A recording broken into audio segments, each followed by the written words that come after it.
ঠিক এমন বিশেষণগুলো বলতে পারেন আপনিও। ঠিক যেন হয়ে উঠেছেন আর্জেন্টিনার ডিপলের মতো। গতকাল পুরো 22 জনের খেলা একাই খেলেছেন হামজা। তার দুর্দান্ত পারফরম্যান্সের উপর ভর করে ম্যাচ জিতে নেয় শেফিল্ড ইউনাইটেড। আর্চি উইন্ডোতে সিঙ্গাপুরের বিপক্ষে ম্যাচে মাঠে নামার ঠিক আগে বাঘের মতো হুঙ্কার দিয়ে রাখলেন বাংলাদেশের এই সুপারস্টার। গত ম্যাচ হেরে মেজাজ হারিয়ে ফেলেছিলেন হামজা চৌধুরী। ঠিক তার প্রতিফলন দেখালেন শুক্রবার রাতে স্ট্রোক সিটির বিপক্ষে। আগের 2 ম্যাচে খেলেছিলেন রাইট ব্যাক পজিশনে। সেখানে পারফরম্যান্স করে সতীর্থদের কাছে ব্রাজিলিয়ান লিজেন্ড কাফু উপাধি পেয়েছিলেন তিনি। তবে কাল খেলেছিলেন ডিফেন্সিভ মিডফিল্ড পজিশনে। তবে সেখানে প্রমাণ করতে বিন্দু পরিমাণ ভুল করেননি বাংলাদেশের পোস্টার বয় হামজা চৌধুরী। ম্যাচের প্রথম থেকে এখানে দুর্দান্ত খেলতে থাকেন হামজা। কখনো একটু নিচে নেমে সরাসরি প্রতিপক্ষের আক্রমণে ব্যাঘাত ঘটিয়েছেন, আবার প্রয়োজনে বল নিয়ে সামনে প্রেস করে সতীর্থদের আক্রমণে সহায়তা করেছেন। হামজার খেলা দেখে ভক্তরাও দারুণ উচ্ছ্বসিত হয়েছেন।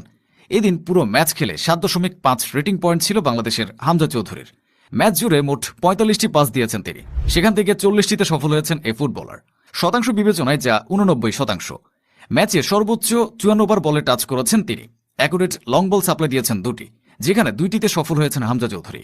এছাড়া প্রতিপক্ষ আক্রমণে ওঠার সময় 3 বার ট্যাকেল করার চেষ্টা করে 100% সফল হয়েছেন। পাশাপাশি 3 বার বল ক্লিয়ারেন্সেও পারদর্শিতা দেখিয়েছেন এবং ডুয়েলস উইন করেছেন 3 বার। তার চেয়ে বড় কথা, ডিফেন্সিভ অ্যাকশনে গিয়েছেন